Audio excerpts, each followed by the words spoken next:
하나님의 말씀 에스라 2장에서 보시겠습니다. 에스라 2장 68절에서 70절까지 말씀입니다.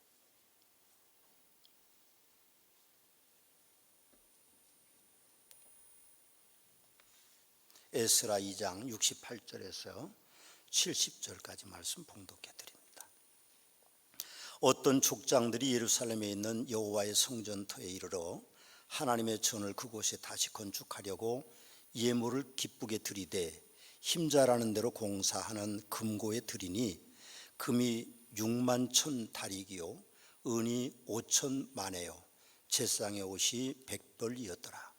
이에 제사장들과 레위 사람들과 백성 몇과 노래하는 자들과 문지기들과 느비딤 사람들이 각자의 성읍에 살았고 이스라엘 무리도 각자의 성읍에 살았더라. 아멘. 오늘 우리 중고등부 학생들이 오랜만에 우리와 함께 예배 드립니다. 우리 박수로 한번 환영할까요?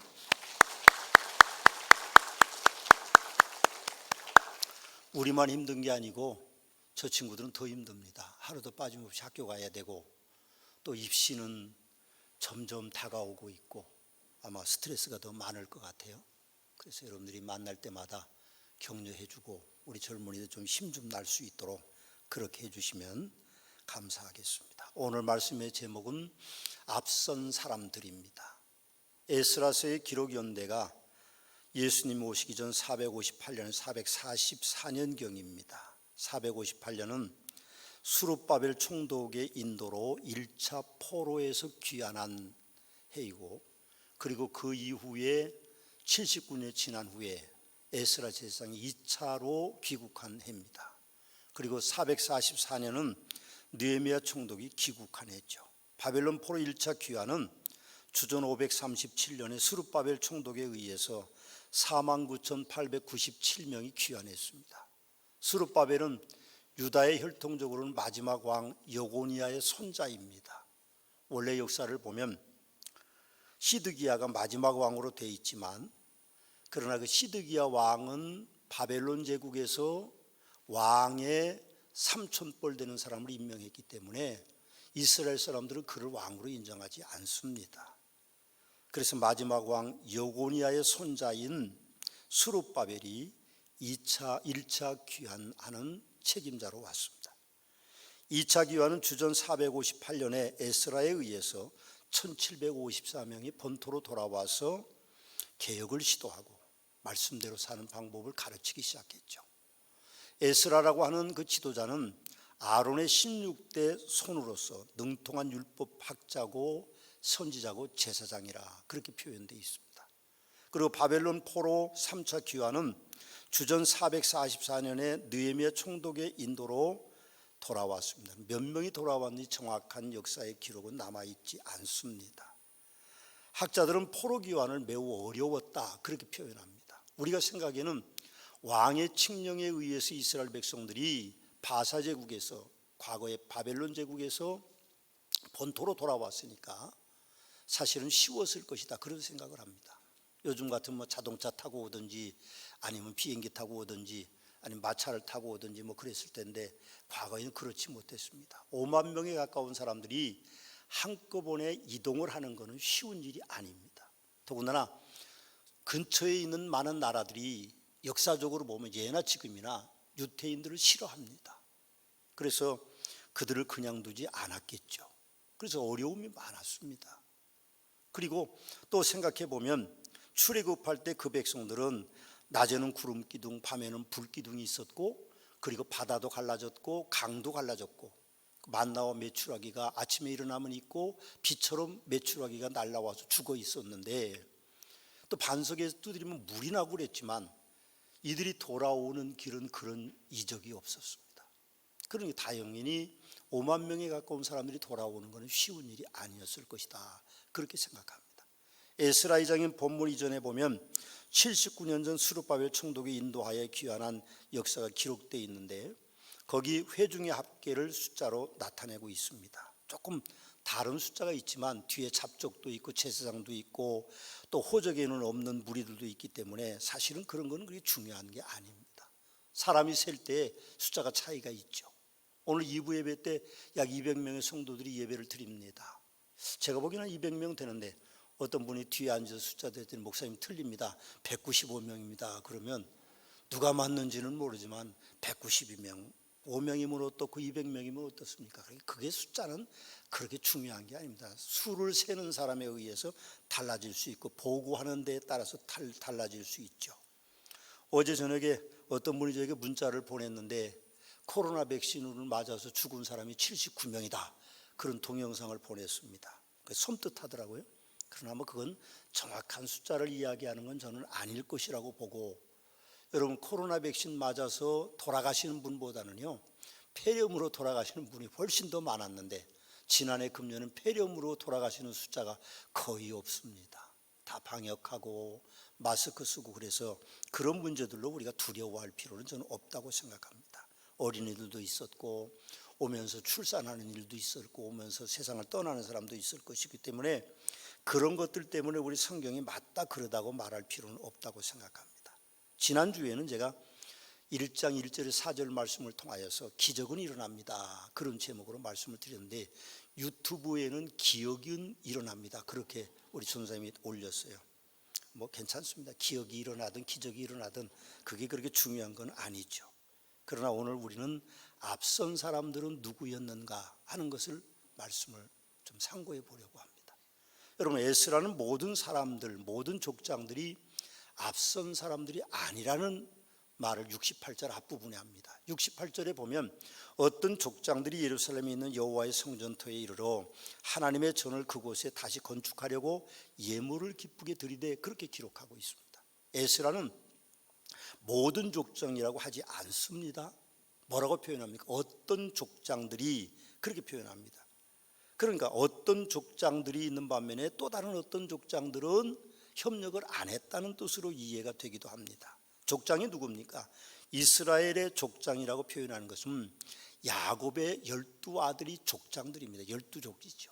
그러나 오늘 본문에서 말하고 있는 족장은 그런 개념이 아니라 더 세분화된 개념으로 족장들에 대한 이야기를 합니다. 여러분 2장 3절에서 61절에 보니까 그 족장들의 숫자를 무려 100명이 넘게 기록하고 있습니다.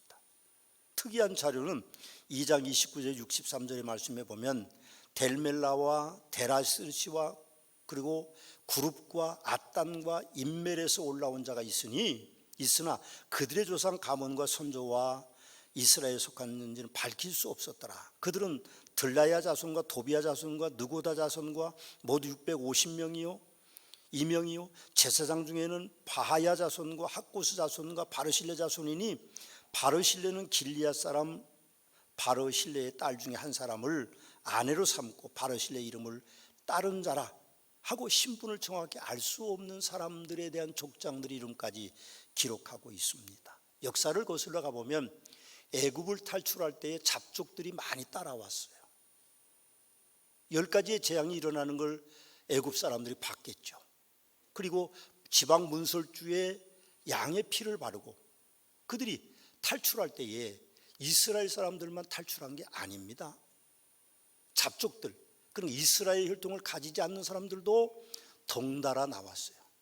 아마 제가 생각에는 노예들이 그 중에 있었고 혹은 좀 생각이 깬 사람들이 여호와 하나님을 믿는 게 좋겠다, 아니면 그 집에서 여호와 하나님을 같이 믿었던 사람들인지도 모르는데 그 잡족들이 함께 나와서 이스라엘 백성들로 살기도 하고 또 그들과 결혼하기도 하고 그런 부분들이 있었던 것 같습니다. 우리가 생각해 보면 모든 사람은 항상 아닙니다. 항상 아니죠. 모든 사람일 수는 세상에 살아가면서 없는 것이죠. 오늘 우리가 백신을 맞습니다. 오늘 어떤 안수 집사님이 나가시면서 목사님 백신 다 안 맞으셨어요? 그래서 난 아직 안 맞았는데 그랬더니 논산에 사는 사람들은 나이 드신 분들은 다 2차 접종까지 끝냈대요. 근데 관저동은 조금 늦는 것 같습니다. 제가 인터넷으로 신청을 했습니다. 우리 집 사람 신청해주고. 근데 잘못 신청 날짜를 좀 바꾸려고 들어가서 다시 취소하고 다시 날짜를 잡으려면 당신은 대상자가 아닙니다. 몇 번 시도를 했는데도 이틀 동안 했는데 대상자가 아니에요. 뉴스를 보니까 그렇게 돼 있더라고요. 신청했다 취소하면 다시 접종을 정확하게 해주지 않고 노쇼라고 하는 접종 신청을 했다 안 오는 사람이 있으면 네이버나 카카오를 통해서 재빨리 들어가서 재빨리 맞을 수 있다. 그래서 28일부터 제가 재빨리 맞으려고 지금 준비하고 있습니다. 제가 앞서가지를 못한 것 같아요. 그렇게 뉴스를 많이 보면서도 취소하면 다시 신청할 수 없다는 것을 기억을 못했어요. 제가 뒤져가는 사람이죠. 그러니까 조금 더 있어야 저는 찌꺼기 가지고 접종을 맞아야 되는 그런 형편에 있습니다. 제가 앞서가지 못한 사람이죠. 사람들이 사는 사회에는요, 언제든지 모든 사람은 아닌 것입니다. 분명하게 앞서가는 사람들은 따로 있다는 거죠. 그럼 서문학교 성도님, 제가 부탁드리고 싶은 일이 있습니다. 언제든지 여러분들은 좀 교회 일에, 하나님의 일에 앞서가시는 분들이 되십시오. 괜히 뒤에 처져 있거나 미적미적하거나 그래서 여러분들이 받을 영광을 받지 못하는 어리석은 분들이 꼭 되지 않기를 주님의 이름으로 축원합니다. 느헤미 6장에서 기록된 대로 도비야, 산발렛, 게셈, 스마야, 노야다, 유다의 귀족들, 스가냐와 같은 반대자들의 이름과 같은 부끄러운 역사에 앞서가지 못해서 여러분들의 성함이 남아있는 분들이 되시지 않기를 주님의 이름으로 축원합니다. 근데 제가 우리 교회 성도님들을 보면 도전의식이 조금 부족한 것 같아요. 전반적으로 다. 그러면 앞서가는 사람이 돼야 삶의 풍요로움도 있고 인생의 보람도 있는데 도전하지 않으면 아무것도 되는 일이 없습니다. 아무것도 되는 일이 없어요. 생각해 보면 그런 부류들로 남아있는 사람보다는 앞서가는 사람들이 놀라운 축복을 받을 수 있다는 사실을 우리는 분명히 기억하시고 앞서가시는 분들이 되시기를 주님의 이름으로 축원합니다. 두 번째, 앞선 사람들은요, 긍정적인 사람들입니다. 오늘 68절에 보면 하나님의 전을 그곳에 다시 건축하려고 예물을 기쁘게 드리되 그렇게 말씀하고 있습니다. 고국에 돌아오면 할 일이 참 많을 것 같아요. 그럼 뭘 먼저 하시겠습니까? 늦게 잡혀간 사람은 40년, 일찍 잡혀간 사람은 70년 전에 잡혀갔습니다.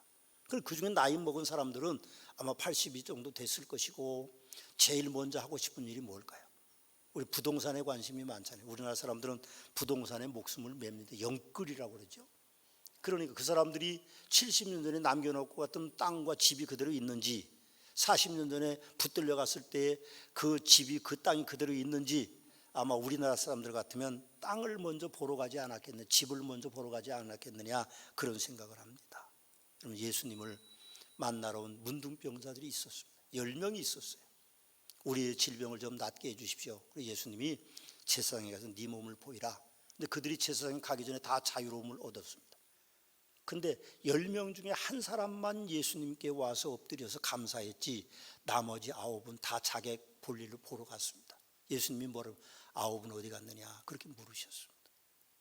우리가 다 살아보니 자기 일에 먼저입니다. 다 먼저죠. 근데 대부분 보니까 오늘 본문에 보니까 그 사람들이 하나님의 전을 그곳에 다시 건축하려고 예물을 기쁘게 드렸다 그렇게 이야기합니다.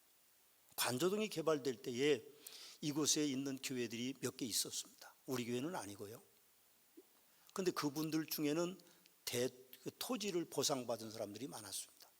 그래서 이곳에 있었던 작은 교회들은 막 건축하는 데 어려움은 없을 거다. 11조를 그분들이 그동안에 해왔으니까 하실 거고 건축공금 하실 거니까 문제가 없을 거는데 보상을 많이 받은 분들은요 소리 소문 없이 이사를 가버렸대요. 우리 교인들은 아닙니다. 여러분들도 특별히 아니고 그렇지만 사실은 우리가 우리 일에 먼저 하는 사람들이 보통 사람들이죠. 그러나 앞선 사람들은 하나님의 전을 건축하려고 먼저 기쁘게 예물을 드렸다 그렇게 이야기합니다. 하나님께서는 하나님의 일에 우선하는 성도들 축복하십니다. 미국을 보십시오. 1620년에 메이플라워를 타고 102명이 미국에 이주해 갔습니다. 신앙의 자유를 찾아서. 그분들이 그곳에 가서 제일 먼저 한 일은요 예배당을 짓는 일이었습니다.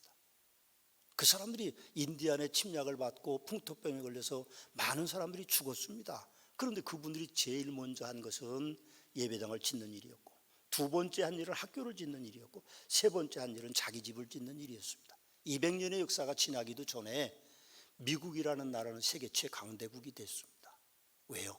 하나님의 성전을 먼저 건축한 그들에게 하나님께서 놀라운 축복을 내리셨던 것을 우리는 봅니다. 어제 그저께인가요? 하마스와의 전쟁이 이스라엘에 있었습니다. 여러분들 성지순례를 가보시면요, 이스라엘 땅이 우리 강원도만 합니다. 근데 그 안에 팔레스타인 사람들이 들어와 살아요. 그들이 하도 테러를 많이 저지르니까 뭐 이렇게 담장을 치기도 하지만 울타리를 쳐놓고, 그리고 조금 이웃입니다. 바로 옆에 살고 또 들어와 있는 사람들도 있어요.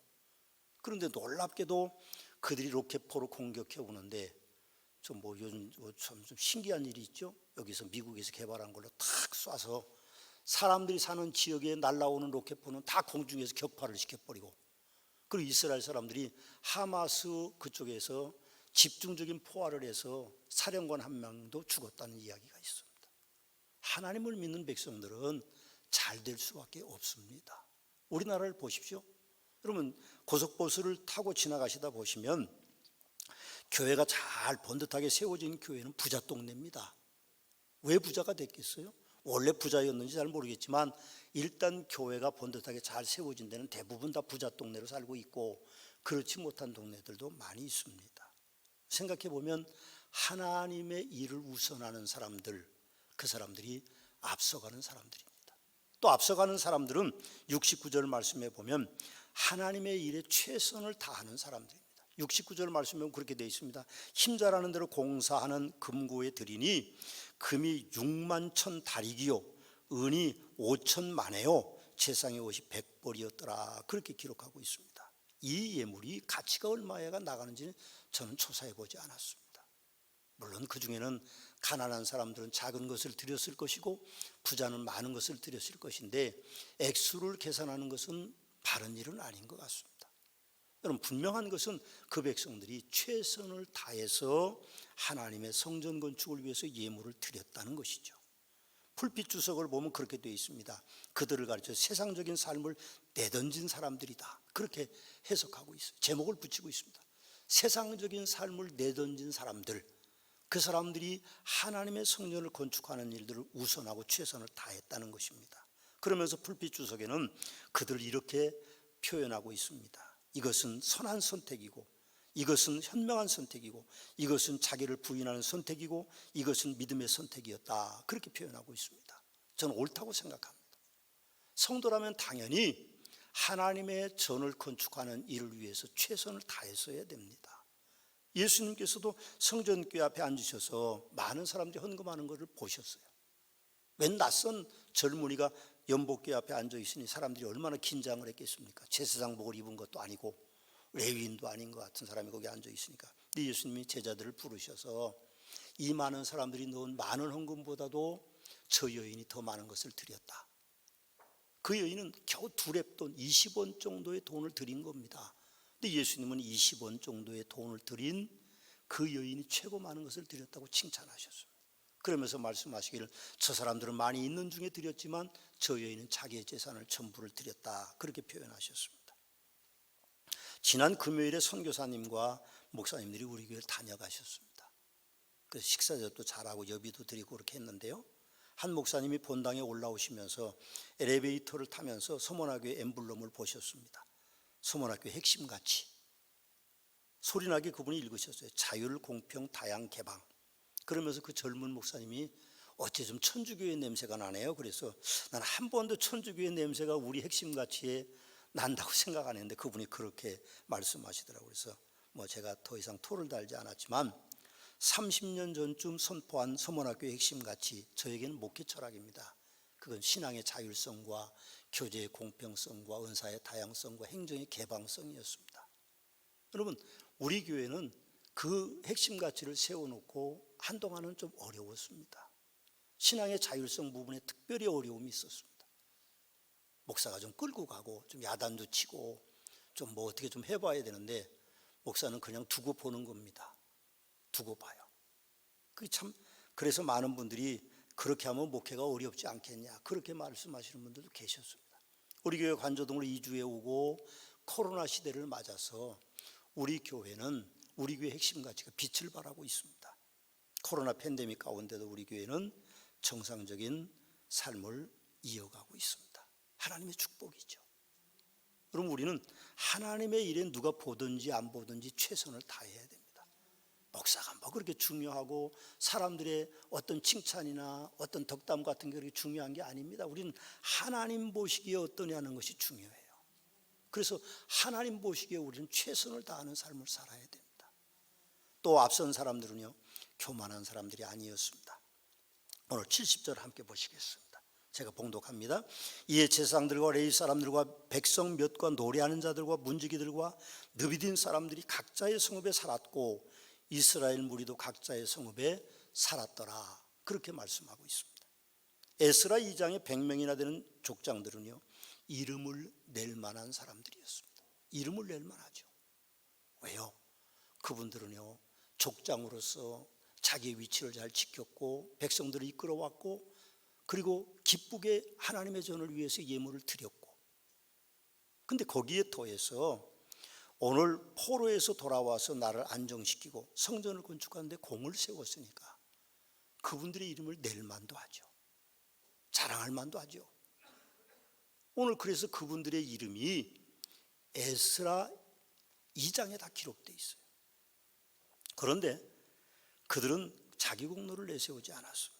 백성들과 족장들은 오늘 말씀의 70절에 보니까 각자 자기의 성읍에 살았더라. 그렇게 이야기합니다. 각자의 성읍은 애굽을 탈출한 후에 광야에 제비 뽑아서 결정한 하나님과의 언약이었습니다. 느헤미야에서 이미 우리가 보았듯이 예루살렘 성에 남아 있을 사람들 제비 뽑아 10%만 남기고 자기의 하나님의 언약해 주신 그 땅으로 다 돌아갔습니다. 여러분, 예루살렘은 도시입니다. 수도고 그들이 돌아갈 땅은 아주 척박한 땅들이고 시골입니다. 그럼 우리 생각해 보십시다. 바벨론 제국과 이스라엘 제국은 비교해 보면요, 상대가 되지 않습니다. 제단 하나를 쌓아도 바벨론 제국의 제단은 어마어마하게 크지만 이스라엘 백성들이 지은 제단은 조금입니다. 건물 하나 봐도 똑같습니다. 바벨론 제국의 그 건물들은 웅장하고 거대하고 그들의 행사는 엄청나지만 이스라엘 백성들이 힘이 없으니까 그렇지 못합니다. 신전을 봐도 그렇습니다. 엄청나죠. 그런 예루살렘 성전은 보잘것없는 작은 건물에 불과했습니다. 그런데 그들이 돌아와서 그렇게 위대한 일을 이루는 것, 그것이 놀라운 일이었습니다. 바벨탑을 쌓을 때 어땠습니까? 그들이 홍수의 피해를 입지 않기 위해서 바벨탑을 쌓자, 하늘에 닿게 쌓자 그랬습니다. 그러면서 그분들이 바벨탑을 쌓을 때 벽돌을 구워서 쌓았어요. 역청으로 바르고 탑을 쌓는데 말입니다. 쌓는데 그분들이 뭘 했습니까? 그 벽돌 하나하나에 자기들의 이름을 새긴 거예요. 자기 이름을 새긴 겁니다. 그리고 그걸 쌓은 겁니다. 후손들에게 그걸 남기기 위해서 그렇게 했겠죠. 하나님이 와서 내려다 보시고는 한탄하셨습니다. 그리고는 하나님께서 타벨탑을 쌓지 못하도록 그들의 언어를 혼잡하게 했습니다. 제가 상상해 봤어요. 여기 벽돌 한 장 그러면 조금 전까지도 알아들었는데 갑자기 못 알아듣는 거예요. 우리가 외국말 듣는 거하고 똑같죠. 뭐 영어는 그런 대로 단어를 알지만 러시아어로 말하면 우리가 단 한마디도 알아들을 수가 없습니다. 역청주어 그러면 뭐 이상한 소리 하니까 도저히 일이 진행되지 않는 겁니다. 하나님의 목적은 무엇입니까? 그들이 자기 이름을 내지 않고 교만하지 않고 흩어져 살도록 하는 것이 하나님의 뜻이었습니다. 그래서 그들이 온 지면에다 흩어졌어요. 대한민국 사람들도 그래서 와서 대한민국의 언어를 쓰고 있는지도 모르겠습니다. 여러분, 그들은 도시 건설하기를 그쳤습니다. 자기 이름을 내기를 그친 거죠. 하나님 앞에는요, 교만할 수 없습니다. 내 이름을 낼 수가 없습니다. 그건 이해가 할 수 없는 일들이죠. 여러분, 요즘 일론 머스크라는 사람을 기억하시죠? 일론 머스크 때문에 세상이 아주 떠들썩합니다. 요즘 코로나 때문에 떠들썩한 게 아니고 일론 머스크라는 사람 때문에 세상이 더 떠들썩합니다. 일론 머스크는 테슬라 이제 전기차 기업의 사장입니다. 회장이죠. 그는 1971년에 남아프리카 공화국 출신입니다. 그리고 그는 스파이스 X 회장, 그리고 테슬라 모터스 회장, 솔라티치 회장으로 지금 굳건히 기업가로 서 있습니다. 요즘 그가 미래 우주 여행을 위해서 세계 최초로 우주선을 재활용하는 우주기구 지구 착륙에 성공했습니다.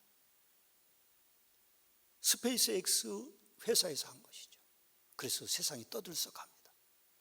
놀라운 일이죠.